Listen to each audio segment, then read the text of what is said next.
En parcourant les journaux du pays, je remarque à quel point la pénurie de femmes est considérable.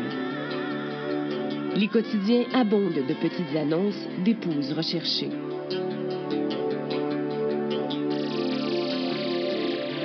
Jamais dans l'histoire, le sous-continent n'aura connu un déficit de femmes aussi élevé.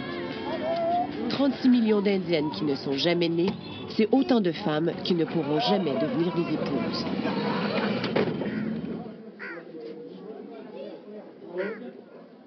Dans tous les États visités, partout, j'ai rencontré des hommes désespérés.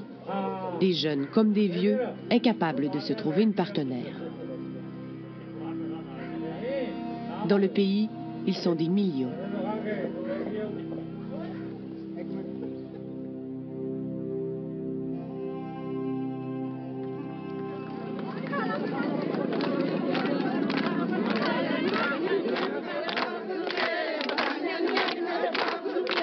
Dans le district de Fatehgarh Sahib au Punjab, pendant que les villageois fêtent les récentes naissances de garçons, Malagar et Manpret Singh, eux, sont à l'écart.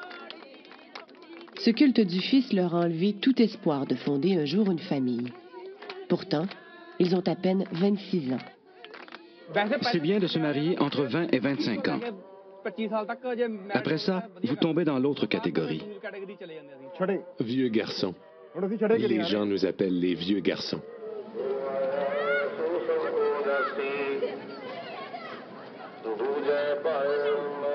Dans une Inde où la famille est au cœur de la structure sociale, les deux jeunes hommes pressent les autorités de mettre un terme au féticide.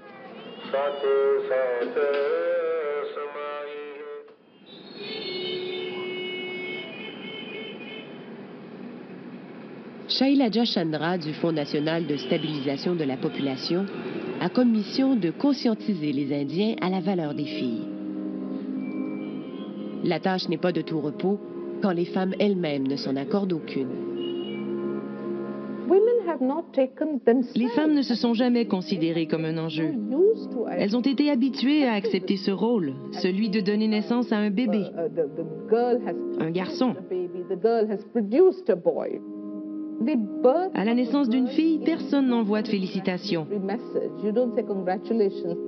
En fait, la sage-femme ou l'infirmière sortira de la pièce sans dire un mot pour vous laisser deviner que c'est une fille.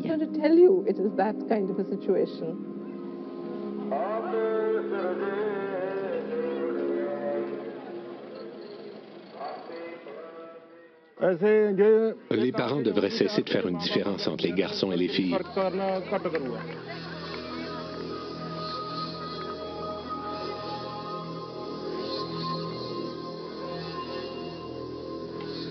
Pour qu'il n'y ait pas autant de vieux garçons comme nous. Le problème empire de jour en jour. Mon rêve est d'abord de me marier. Tout le reste arrivera après.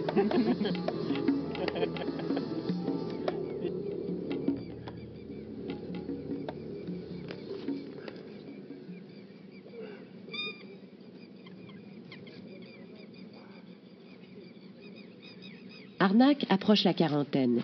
Il espère se marier depuis près de 20 ans. Frustré et en colère, il exige que soient arrêtés tous ceux qui gagnent leur vie en éliminant des petites filles. Les gens qui font ça devraient être condamnés à perpétuité. Pas la peine de mort, en prison, où ils ont de la nourriture et de l'eau. Tout ce dont ils ont besoin pour qu'ils restent en prison, toute leur vie. Rishikant est un célibataire activiste de l'organisation Shakti Vahini, une ONG regroupant 15 000 bénévoles qui combat le trafic d'êtres humains.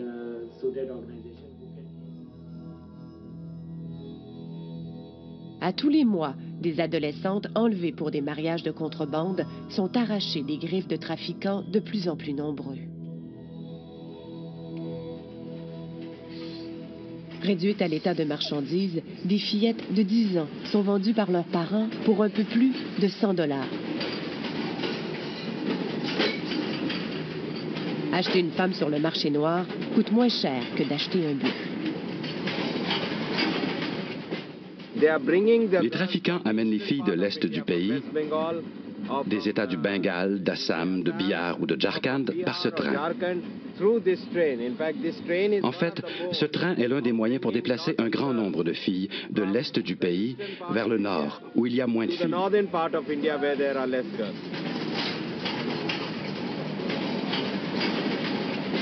Accompagné de Rishi, je me rends à Karnal, à quelques heures de la capitale indienne, New Delhi. Ici sont hébergées plusieurs jeunes filles qui ont été kidnappées ou vendues. Dans une chambre commune, je rencontre Mukesh, Rekha et Sumda, qui a 20 ans et la plus âgée des trois. Une seule se sent capable de me partager un peu ce qui lui est arrivé. Mukesh a été enlevée dans sa ville natale de Calcutta, à l'autre extrémité du pays, il y a un peu plus d'1 an. À Delhi, elle a été mariée à un homme de 30 ans, son aîné, à qui elle donna un fils 10 mois plus tard. Repérée par une bénévole de l'ONG, elle a été rescapée, mais son garçon, lui, habite toujours avec le père.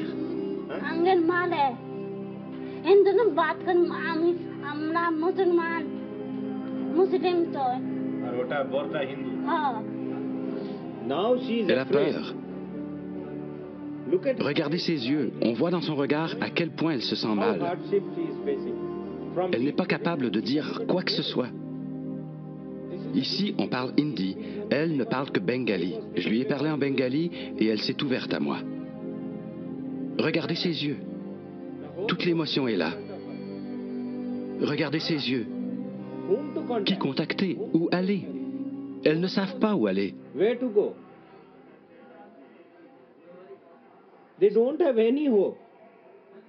Toutes ces petites n'ont pas d'espoir.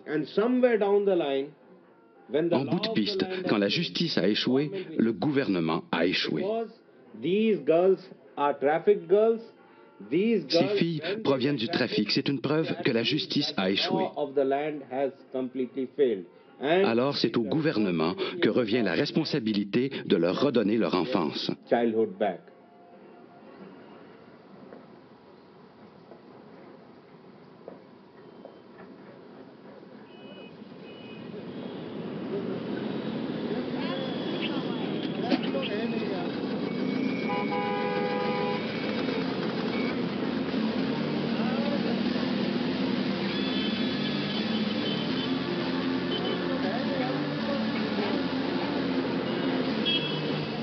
Me voici sur GB Road à New Delhi, l'un des plus vieux et des plus importants quartiers de prostitution du nord de l'Inde.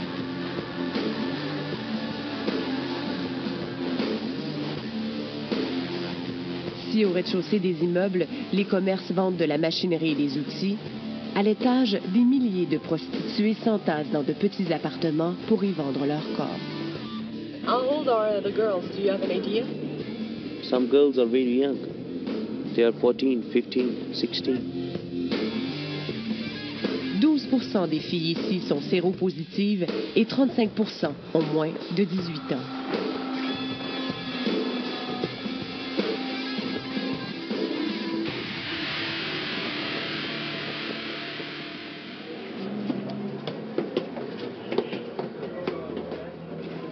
Namaste. मेरा नाम है शहीना. मेरा नाम लक्ष्मी है. 40 prostituées travaillent dans ce bordel. Plusieurs y habitent aussi avec leurs enfants.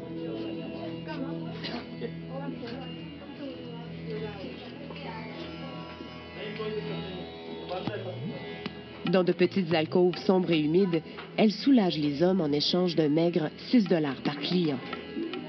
En 10 ans, le nombre de prostituées s'est accru de 50% en Inde. Les ONG y voient un lien direct avec le déficit de femmes. Sur le toit de l'immeuble, Kamla m'explique qu'elle vit dans cette maison close depuis une quinzaine d'années. Elle a quitté la résidence de ses parents en raison d'un conflit avec eux et s'est retrouvée ici. Elle avait 20 ans.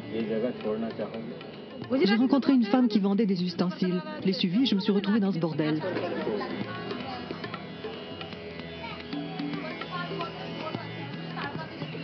Les prostituées constatent qu'effectivement, de plus en plus d'hommes cherchent auprès d'elles le contact physique qu'ils n'ont pas auprès d'une épouse. Les gens viennent de partout. La plupart des clients sont des étudiants de l'université. Si un homme désire avoir des rapports sexuels avec une fille, il vient ici. Et si tu ne peux pas manger à la maison, tu vas manger ailleurs.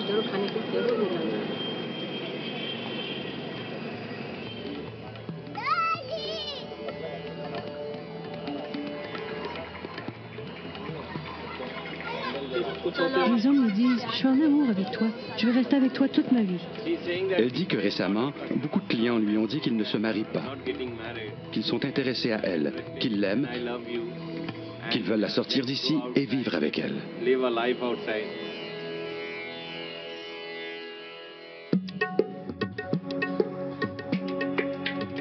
Prostitution en hausse, hommes qui ne se trouvent pas d'épouse, trafic de fiancés, femmes réduites à l'état de marchandises.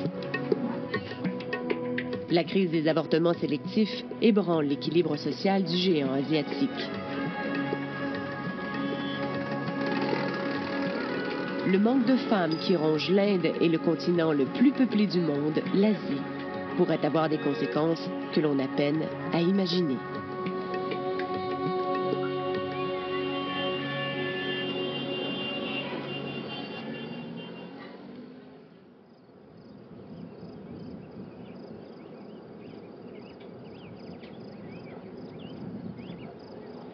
Aux États-Unis, le Congrès et le département de la Défense sont de plus en plus inquiets de la menace que représentent des millions d'hommes condamnés au célibat.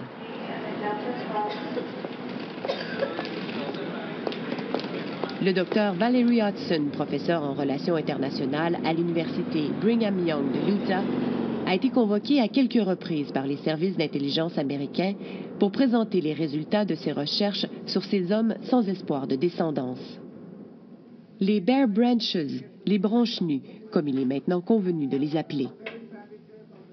C'est effrayant. On ne peut prédire l'avenir qu'à partir des rapports de masculinité des naissances. Mais ce dont nous parlons ici, ce sont des dizaines de millions de jeunes hommes qui ne pourront jamais fonder une famille et avoir leur place dans l'ordre établi. Cette situation est inquiétante pour tout gouvernement.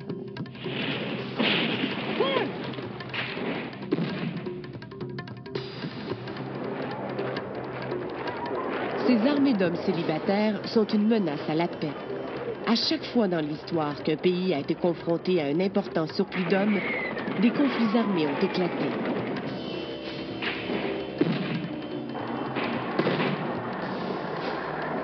Au Portugal médiéval, au XVIIIe siècle à Taïwan et un siècle plus tard en Chine.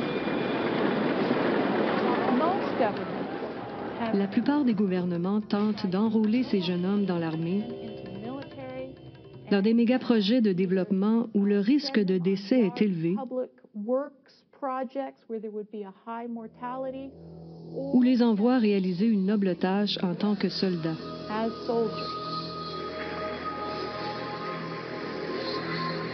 Ce qui affecte presque la moitié de la population mondiale va nous affecter un jour. Il n'y a pas moyen d'y échapper. Et je pense que ce serait faire l'autruche de penser que la vie des petites filles en Inde et en Chine n'a rien à voir avec nous.